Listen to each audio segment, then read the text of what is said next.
Sunday after church.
They led Jesus from Caiaphas to the Roman governor's palace. It was early morning. They themselves didn't enter the palace because they didn't want to be disqualified from eating the Passover. So Pilate came out to them and spoke. "What charge do you bring against this man?" They said, "If he hadn't been doing something evil, do you think we'd be here bothering you?" Pilate said, "You take him. Judge him by your law." The Jews said, "We're not allowed to kill anyone." Pilate went back into the palace and called for Jesus. He said, "Are you king of the Jews?" Jesus answered, "Are you saying this on your own, or did others tell you about me?" Pilate said, "Do I look like a Jew? Your people and your high priest turned you over to me. What did you do?" "My kingdom," said Jesus, "doesn't consist of what you see around you. If it did, my followers would fight so that I wouldn't be handed over to the Jews. But I'm not that kind of king, not the world's kind of king."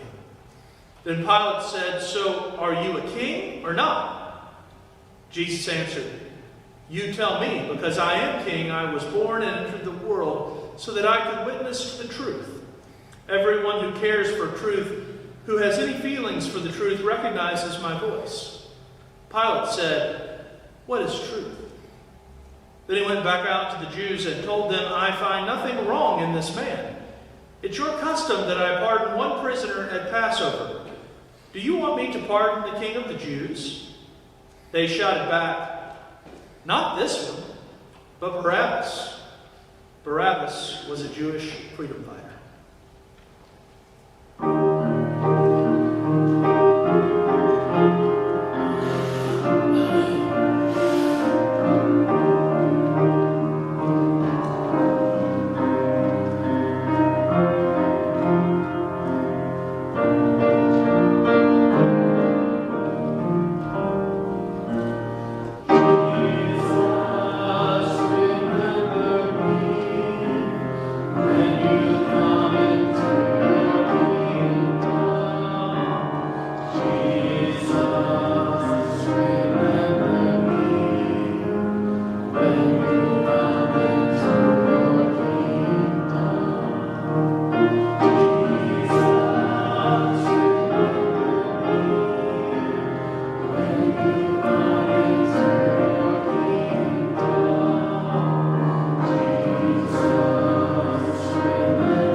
So Pilate took Jesus and had him whipped.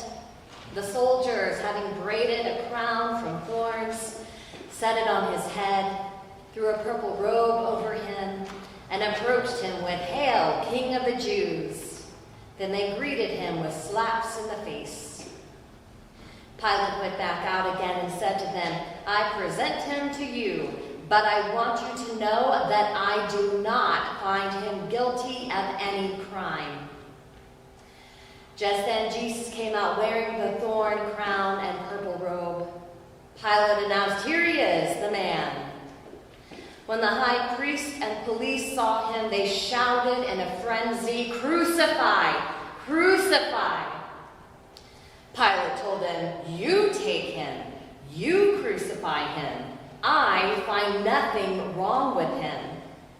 The Jews answered, "We have a law, and by that law he must die, because he claimed to be the Son of God." When Pilate heard this, he became even more scared. He went back out into the palace and said to Jesus, "Where did you come from?" Jesus gave no answer. Pilate said, "You won't talk? Don't you know that I have the authority to pardon you and the authority to crucify you?"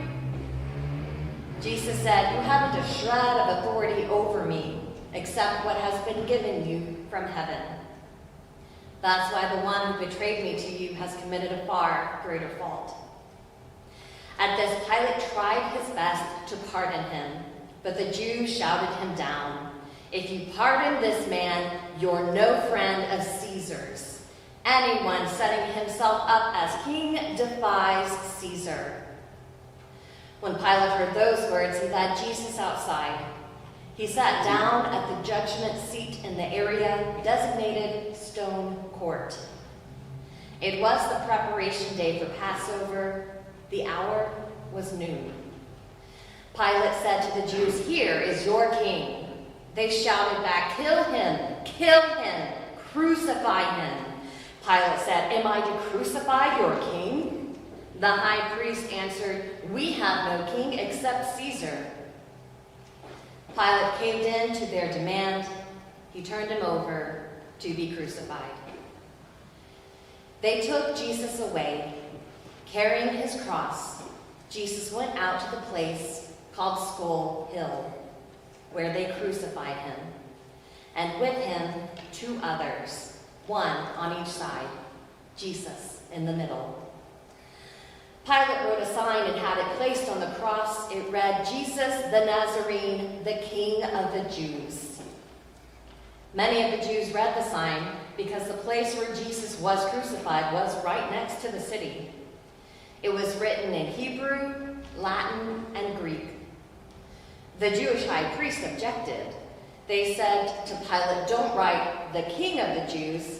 Make it, 'This man said, I am the King of the Jews.'" Pilate said, "What I've written, I've written." While the soldiers were looking after themselves, Jesus' mother, his aunt, Mary, the wife of Clopas, and Mary Magdalene stood at the foot of the cross. Jesus saw his mother and the disciple he loved standing near her. He said to his mother, "Woman, here is your son." Then to the disciple, "Here is your mother." From that moment, the disciple accepted her as his own mother. Jesus, seeing that everything had been completed so that the scripture record might also be complete, then said, "I'm thirsty." A jug of sour wine was standing by. Someone put a sponge soaked with the wine on a javelin and lifted it to his mouth. After he took the wine, Jesus said, "It is done, complete."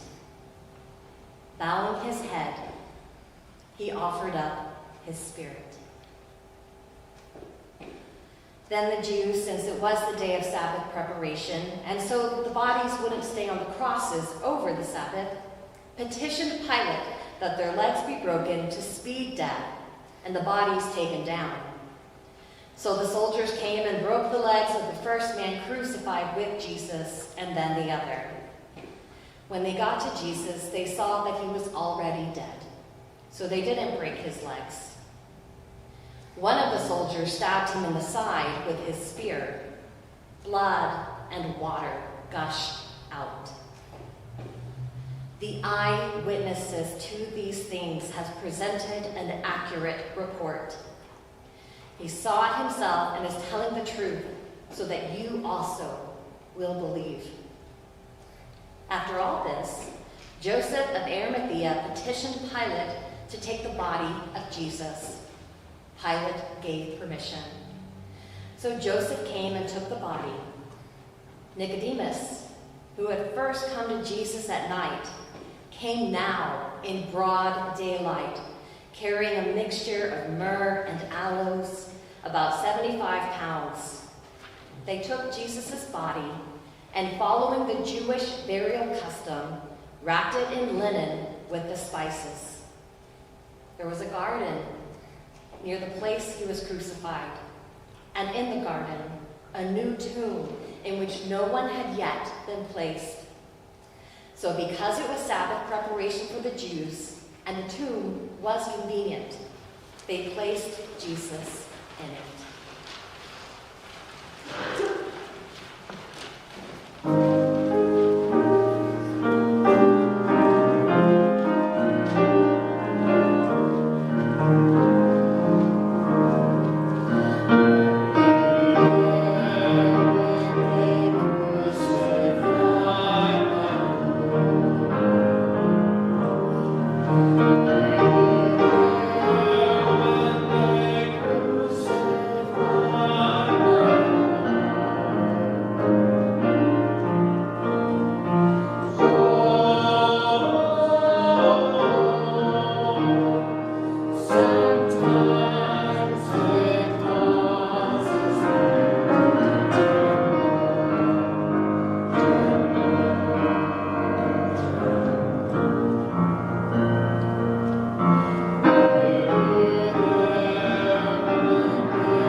there are words that we don't like to use. We don't want to use them. We don't want to experience it. We don't even want to talk about these words. And they're quite difficult. Certain periods of our history have left scars that we might not want to talk about, such as slavery and lynching, segregation, the Holocaust. They've all left scars and trauma that the world is still dealing with today. And so we come to this day to remember the suffering and the journey Jesus took to the cross. And I don't think we need to get too wrapped up in the swapping of Jesus' life and blood for our sin, but instead to focus on that God, in the midst of human power struggles and brutality and retribution and fear, that God stood in the midst of all that with Jesus as someone who was innocent and with humility and grace stood for us. The modern day image that comes to mind is Tank Man. If you can remember the image, you probably can't see it, but a lone figure at Tiananmen Square standing with a white top and a black pair of pants and some shopping bags, putting his arm out in front of a phalanx of Chinese tanks. He knew that the tanks were on their way to Tiananmen Square to shoot and kill student protesters. And this one solitary man stood out from the crowd in front of those tanks. Historian and journalist T.D. Allman, who witnessed the uprising from the balcony of a Beijing hotel room, has described him as the true exemplar of the Chinese protesters' heroism. Time magazine has referred to him as the unknown rebel and included him in the list of the 100 most important people of the 20th century. But the identity of that lone, brave protester, captured on film and in countless photos, no one really knows who he is. To most people, he's just known as Tank Man, a nickname given to him by the British tabloids. His defiance slowed the government crackdown on Tiananmen Square. But no one knows what came of him. Chinese officials have refused to confirm his name or whereabouts in response to numerous queries from Western journalists in the years since the incident. In fact, they claim they were unable to locate him. But that simple act of standing up and standing in the way peacefully struck a chord with people around the world. Jesus' death and crucifixion has reshaped the entire world. And instead of responding to violence and to brutality and to power with more, Jesus simply submitted. An example for us. Now, in the midst of all of these things, as we hear these readings, the writer of the Gospel of John introduces us to the witnesses of the crucifixion. There were countless people there.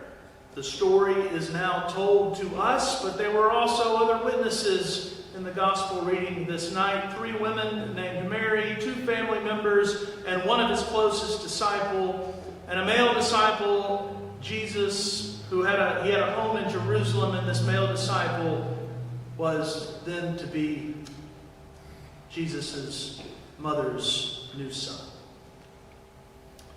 Jesus is not alone as he approaches death. He's not alone as he approaches crucifixion. There are people standing there with him, witnessing and being present. Much as we do when someone who we love dies. We draw closer. We watch. We wait. We are present. Jesus calls us this night to be present with all those in pain, to reflect on the cruelties of the world, to reflect on the injustices, to reflect on the scars and the trauma and the wounds that the world has endured. And Jesus calls us to be present with those in pain, as Jesus is present with us. These witnesses, not really probably we've ever given much thought to. Who was the last to stand and to look at the body on the cross? Perhaps Mary Magdalene. Often an afterthought, but she was present and there. On this night, we are called to ponder and to reflect on the things in this world that we'd rather not think about, that we'd rather just brush under history. The atrocities, genocides, wars, crimes, all of these things, we'd rather not mention, but they are present. And God calls us to speak out from time to time, to witness, to be present in suffering and in pain. And somehow, someway, there is something good that comes from Jesus and his death. What those witnesses must have thought was going to happen, I don't know. Fortunately, we know. And we have hope. Fortunately, the story has been told because of those who have witnessed and those who have shared. Which even in the midst of this pain and suffering, we can still gather on this day and call it good. For God is present and active in this suffering and in this pain. We gather this night thinking about all of these things. May we reflect and witness and ponder. Maybe with grief, maybe with expectation, but may we be present with Christ tonight, as Christ is always present with us. On even this day where we say all these words we would rather not say, but somehow, someway, we still, with the hope that we have been given, can call it good.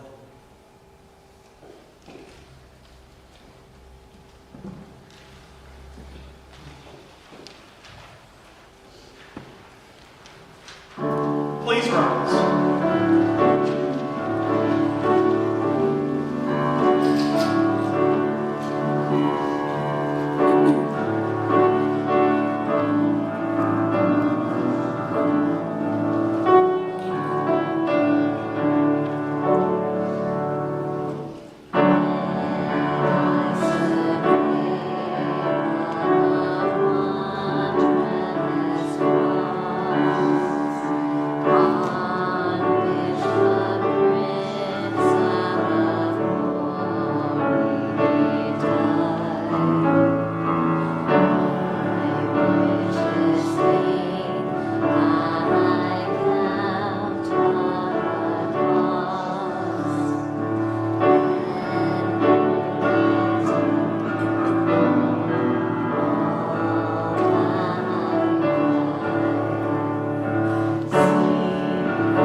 Behold the life-giving cross of the Savior of the world.